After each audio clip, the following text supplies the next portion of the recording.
Assalamualaikum warahmatullahi wabarakatuh. Nama saya Abdul Khair Mufli, saya dari kelas 10 MIPA. Saya ingin mengerjakan tugas PKN yaitu menghafal butir-butir nilai Pancasila. Nilai sila ketuhanan yang Maha Esa. 1. Pengakuan adanya causa prima yaitu Tuhan yang Maha Esa. 2. Menjamin penduduk memeluk agamanya masing-masing dan beribadah menurut agamanya. 3. Tidak memaksa warga negara beragama, tetapi diwajibkan beragama sesuai hukum yang berlaku. 4.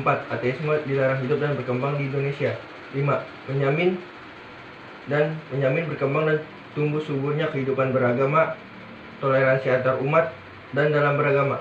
6. Memfasilitasi tumbuh kembangnya kehidupan agama dan iman warga negara dan menjadi mediator ketika terjadi konflik antar umat agama. Ateisme dilarang hidup dan berkembang di Indonesia, yaitu dilarang adanya warga negara yang tidak mempunyai agama dan hidup di negara Indonesia. Nilai sila kemanusiaan yang adil dan beradab. 1. Menempatkan manusia sesuai dengan hakikatnya sebagai makhluk Tuhan karena manusia bersifat universal. 2. Menjunjung tinggi kemerdekaan sebagai hak segala bangsa. Hal ini juga bersifat universal. 3. Mewujudkan keadilan dan peradaban yang tidak lemah. Hal ini yang dituju oleh setiap warga masyarakat Indonesia adalah keadilan dan peradaban yang tidak pasif, yaitu perlu penegakan dan kelurusan hukum yang kuat jika terjadi penyimpangan-penyimpangan, karena keadilan harus direalisasikan dalam kehidupan bermasyarakat. Menetapkan manusia sebagai makhluk Tuhan karena bersifat universal adalah sifat menyeluruh atau dimiliki oleh setiap manusia atau negara di seluruh dunia, yang berarti semua orang memiliki Tuhan dan Tuhan memiliki makhluk. Nilai sila persatuan Indonesia. 1. Nasionalisme. 2. Cinta bangsa dan cinta tanah air. 3. Menggalang rasa persatuan dan kesatuan bangsa. 4. Menghilangkan penonjolan kekuatan atau kekuasaan dan keturunan dan perbedaan warna kulit. 5. Menumbuhkan rasa senasib dan sepenanggulan. Cinta tanah air dan bangsa, yaitu mencintai seluruh bangsa Indonesia tanpa melihat perbedaan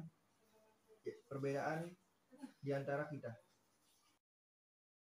Nilai sila kerakyatan yang dipimpin oleh hikmat kebijaksanaan dalam permusyawaratan perwakilan. 1. Hakikat sila ini adalah demokrasi. Demokrasi secara umum artinya pemerintah dari rakyat, oleh rakyat, dan untuk rakyat. Permusyawaratan artinya mengusahakan putusan secara bersama, secara bulat. Baru sesudah itu diadakan tindakan bersama. Hal di sini terjadi simpul yang sangat penting, yaitu mengusahakan putusan bersama secara bulat. 3. Dalam melakukan putusan diperlukan adanya kejujuran bersama. Hal yang perlu diingat bahwa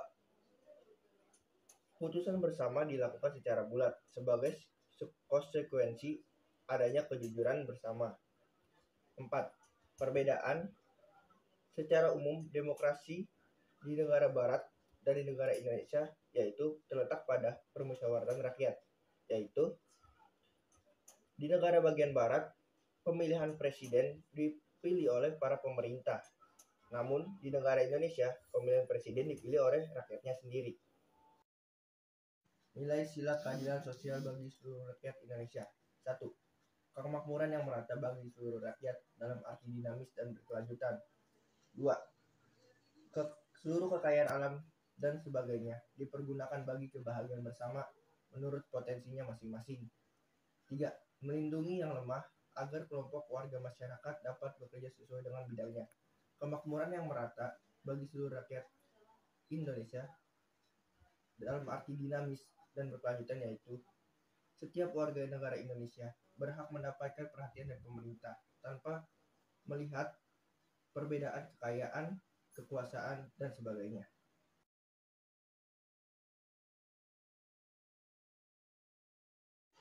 Penjelasan sila pertama.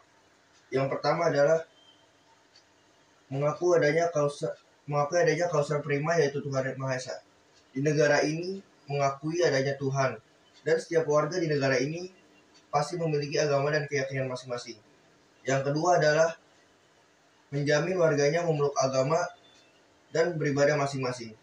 Di negara ini, yang berarti di negara ini semua warga negara pasti memiliki agama, dan negara ini membuat aturan toleransi antar umat beragama sehingga warga negara bisa bisa beribadah secara lancar tanpa diganggu oleh agama yang lain. Penjelasan sila kedua. Yang pertama adalah kita tidak boleh memaksakan kehendak suatu agama dan kepercayaan orang lain. Kita harus menghormati kepercayaan apa yang mereka pilih. Karena itu, kita sebagai warga negara harus memiliki sikap saling menghormati dan saling menghargai antar umat agama. Yang kedua adalah sikap tenggang rasa. Sikap tenggang rasa adalah sikap menghargai atau menghormati perasaan orang lain, serta kita ikut dalam situasi perasaan orang lain itu, agar kita mengetahui apa yang dirasakan oleh orang tersebut.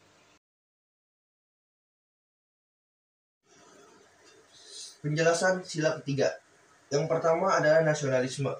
Nasionalisme adalah sikap perasaan yang sangat tinggi terhadap bangsa kita tanpa merendahkan bangsa lain. Yang kedua adalah cinta tanah air. Cinta tanah air adalah mencerminkan kita setia kepada bangsa kita di dalam segi ekonomi, politik, dan lain-lain tanpa tergiur oleh tawaran oleh bangsa lain. Penjelasan sila keempat. Yang pertama adalah demokrasi. Demokrasi adalah suatu pemerintah memberi hak kepada masyarakat untuk membuat keputusan, dan hasil keputusan itu bisa mengubah hidup mereka. Yang kedua adalah musyawarah. Musyawarah adalah suatu perundingan bersama untuk mengambil suatu keputusan secara bijak dan adil, serta membuat semua yang mendapatkannya terasa adil. Penjelasan sila kelima. Yang pertama adalah melindungi yang lemah. Di semua negara pasti memiliki orang-orang lemah. Kita sebagai orang pintar dan berprestasi, kita harus menjaga orang-orang yang lemah itu agar tidak tertindas oleh negara lain. Yang kedua adalah kekayaan alam Indonesia harus dipergunakan dengan baik. Negara Indonesia adalah negara kaya. Di setiap semua pulau Indonesia memiliki kekayaan alam yang berbeda-beda. Negara ini harus mengolah hasil kekayaan alam ini dengan baik. Jika kita berhasil mengolah kekayaan alam dengan baik, negara ini akan menjadi negara maju dan rakyatnya menjadi makmur. Sekian tugas keterampilan PKN dari saya tentang hafalan butir-butir nilai Pancasila beserta penjelasan. Saya Abdul Khair Mufli dari kelas 11 IPA C nomor absen 2 mengucapkan terima kasih.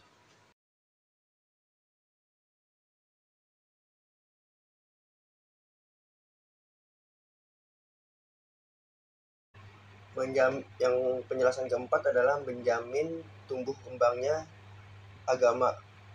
Penjelasannya adalah negara ini harus menjamin tiap-tiap agama bisa mendakwakan agamanya sesuai dengan aturan-aturan yang berlaku dan disamaratakan dengan halnya walaupun agama minoritas semua harus diratakan.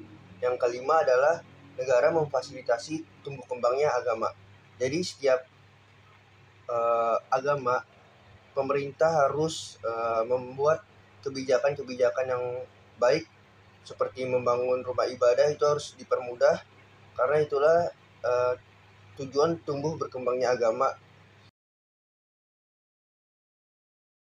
Yang keempat ada keadilan hukum. Keadilan hukum ini di Indonesia, penjelasannya di keadilan hukum ini di Indonesia harus kuat karena agar semua kelakuan-kelakuan yang tidak benar di mata hukum bisa diberikan kepada siapapun, tidak ada pembedaan-pembedaan. Itulah yang harus ada di keadilan Indonesia. Yang kelima adalah keadilan kemanusiaan, di mana setiap warga Indonesia berhak mendapatkan perlakuan yang sama di negara ini, karena itulah hak-hak yang yang diperlukan oleh setiap warga negara Indonesia. Yang keempat adalah menggalang persatuan. Penjelasannya adalah kita sebagai warga negara Indonesia harus bersatu untuk menumbuhkan negara ini agar menjadi negara maju dan makmur. Yang kelima adalah menghilangkan penonjolan kekuatan atau kekuasaan. Penjelasannya, kita harus menganggap diri kita itu sama terhadap diri orang lain, agar kita bisa baik di mata orang lain, agar orang lain bisa menghormati kita dan membuat negara ini menjadi negara yang makmur dan maju. Keempat adalah permusyawaratan. Penjelasannya adalah kita dalam setiap diskusi, setiap untuk mendapatkan tujuan, kita harus bermusyawarah. Bermusyawarah itu adalah suatu berunding bersama untuk mendapatkan satu hal yang diinginkan dan baik di mata siapapun. Yang kelima adalah demokrasi, di mana negara ini adalah negara demokrasi yang setiap warga berhak mengeluarkan suara dan tidak ada hukuman baginya di negara ini. Yang keempat adalah kemakmuran, di mana negara Indonesia harus menjamin kemakmuran warganya, karena negara ini adalah negara yang kaya akan hasil semua alamnya. Jadi warga-warga Indonesia yang tinggal di Indonesia harus makmur, hidup makmur dan sejahtera. Yang kelima adalah semua kekayaan yang ada di Indonesia harus kita nikmati bersama. Yaitu penjelasannya, jadi semua kekayaan alam di Indonesia itu harus digunakan dengan baik dan dinikmati oleh masyarakat Indonesianya terlebih dahulu. Jangan kita terlalu banyak mengekspor kekayaan alam kita dan ke luar negeri untuk kepentingan negara, padahal belum banyak masyarakat Indonesia yang menikmati kekayaan alam itu sendiri.